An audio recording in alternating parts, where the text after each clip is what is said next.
Perhaps it's a sign of my age or perhaps something else, but I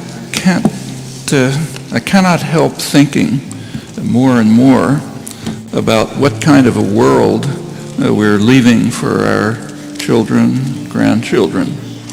And it's not a very pretty picture, not one that should inspire pride.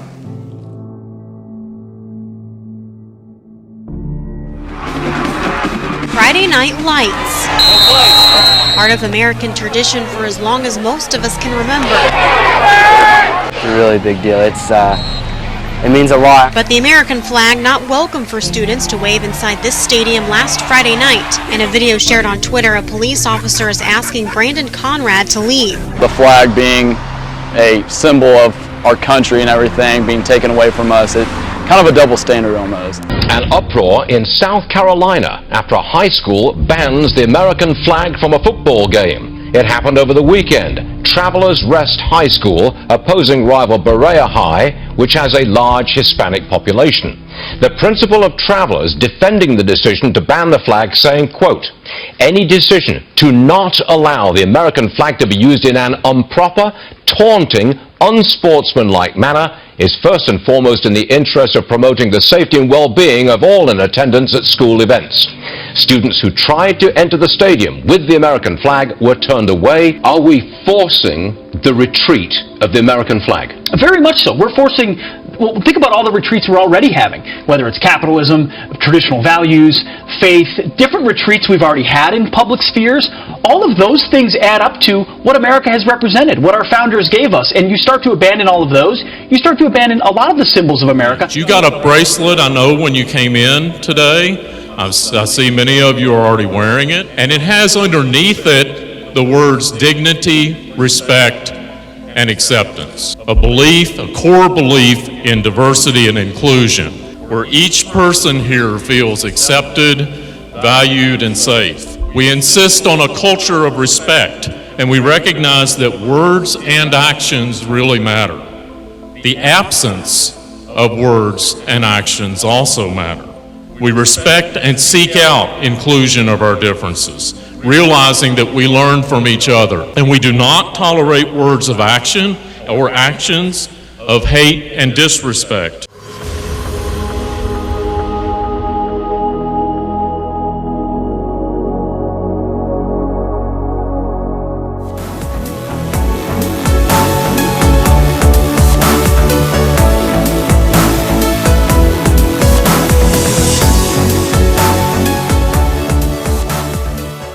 Preschoolers receiving support from the New South Wales Department of Education to change gender. The 4-year-old is hoping for a sex swab before the first day of kindergarten. Yeah, there's been a wave of young students apparently who are seeking to transition. Saying that Chicago needs to move out of the 19th century, a transgender Chicago woman is suing the city over its ban on female nudity in bars. The federal lawsuit says it's unfair that men can perform in bars bare-chested, but not women. And even now, riding the subway, ignoring the sneering glances at my lipstick and legs. 23-year-old B. Sullivan Knopf is a self-described queer transgender woman, poet, playwright, and performance artist.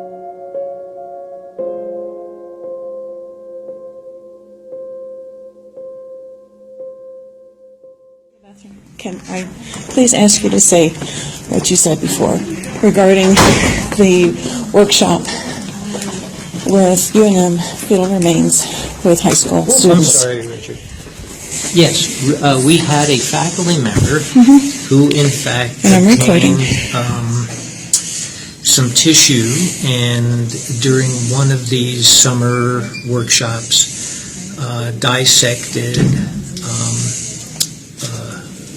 I think 1 or 2 fetal brains. Is that from Dr. Boyd's? Oh, I'm not sure exactly where.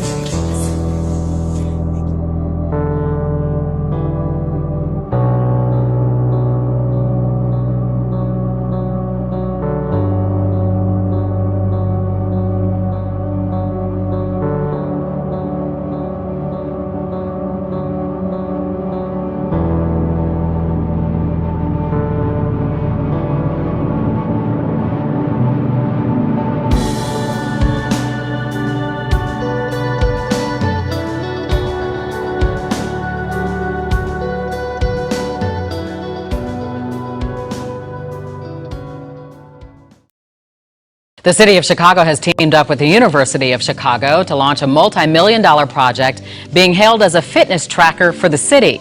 But there are some Chicagoans who believe the array of things is just another way of gathering information about us. They're going up throughout the city, dozens of beehive-looking sensors designed to gather information on an urban scale. Chicago becoming the first city in the nation with its very own fitness tracker. It's all part of an ambitious project known as the Array of Things.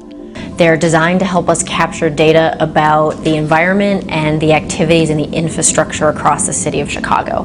50 of these nodes are currently being installed on light poles and buildings in the Loop and other selected neighborhoods, with as many as 450 more to go up by 2018. And like the fitness tracker helps you change your behavior, this will give us data to help us make changes in how the city operates. Yeah, it's always wonderful to be here, even if it's only for a day. It's even rarer that not one but two hurricanes are set to pass through the islands over the next few days. And Hawaii is bracing for a double whammy as two storms bear down on the state. Few people understand, I think, the stakes better than our Pacific Island leaders, because they're seeing already the impact. Rising temperatures and sea levels pose an existential threat to your countries. And while some members of the U.S. Congress still seem to be debating whether climate change is real or not, many of you are already planning for new places for your people to live.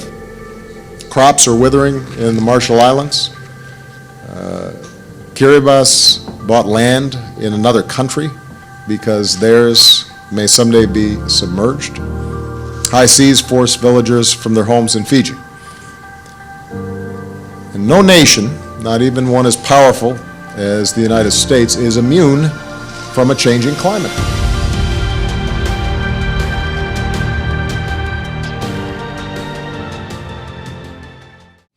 Where glaciers are melting at a pace unprecedented in modern times. And it was a preview of our future if the climate keeps changing faster than our efforts to address it.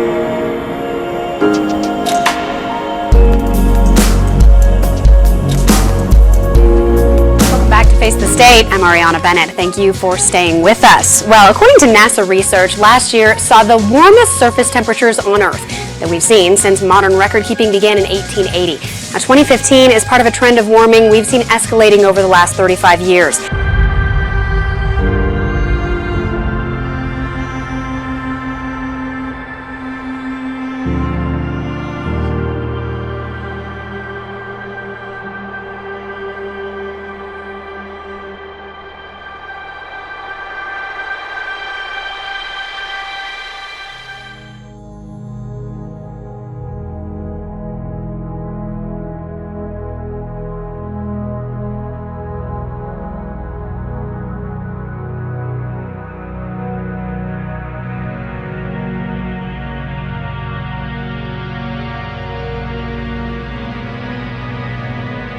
But for so many at once is unheard of.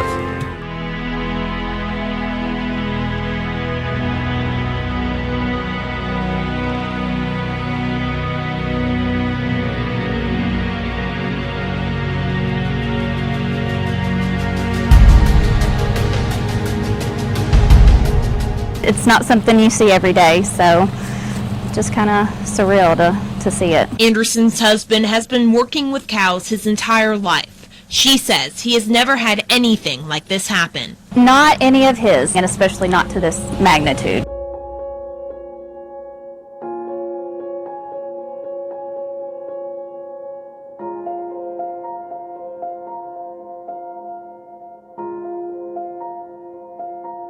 Our South Jersey Bureau, as many as 20,000 dead fish have washed up in Little Egg Harbor. Officials say it is the second largest fish kill in less than a week. A bit of deja vu. This comes just a day after crews finished cleaning up a large fish kill in the area. I've been here in this marina for 4 years now, and I've never seen a fish kill like this.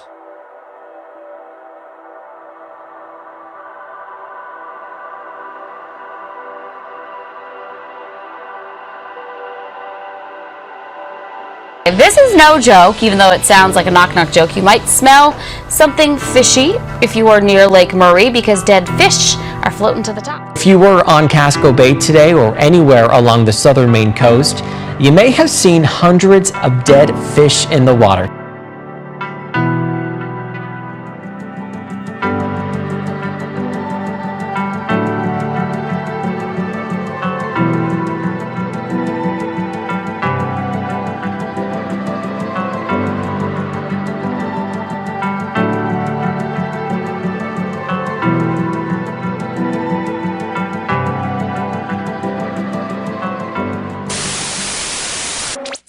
At home, we just felt an earthquake right here in the studio. Lights were shaking, desk was shaking, building was shaking. We bring in meteorologist Joe Loria. Joe, what just happened? Yeah, we're trying to figure it out. I do know it was felt as far south as Oklahoma because I'm seeing some tweets from there. But I've gone through some earthquakes back east when I was growing up in New York. I've never ever felt anything. That was a pretty big rumble. The desk was really shaking. What we just so were the through. lights. Lights were shaking, and this entire studio is just concrete. And that was a pretty good rock and roll for us. Yeah, Great Plains were shaken awake this morning by the strongest earthquake in the region in years. This comes as the state of Oklahoma has seen a huge jump in earthquakes in recent years. The quake was felt for hundreds of miles around in 6 neighboring states. Pawnee's mayor says the quake lasted at least a minute, much longer than most tremors that hit the earthquake-prone state. I said, is this the end? Is Jesus coming back? Order, therefore, and the maintenance of a stable and just global order require that this institution we call the United Nations continue and be strengthened into the future. And not least because the tensions which now exist, which threaten to undermine the order in geopolitics and beyond, are frankly too clearly there for us all to ignore. The effective implementation and measurement of existing major UN global initiatives and decisions, most particularly Agenda 2030. August in Milwaukee, making the history books. The city had 24 homicides last month, the highest total since July of 1991. Startling new crime stats for Chicago reveal we already have the same number of murders this year as all of last year.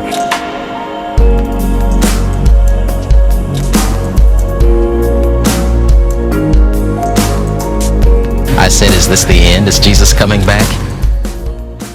It's not a utopian mission, it's a very practical mission of how we can improve the common interests of peace and security,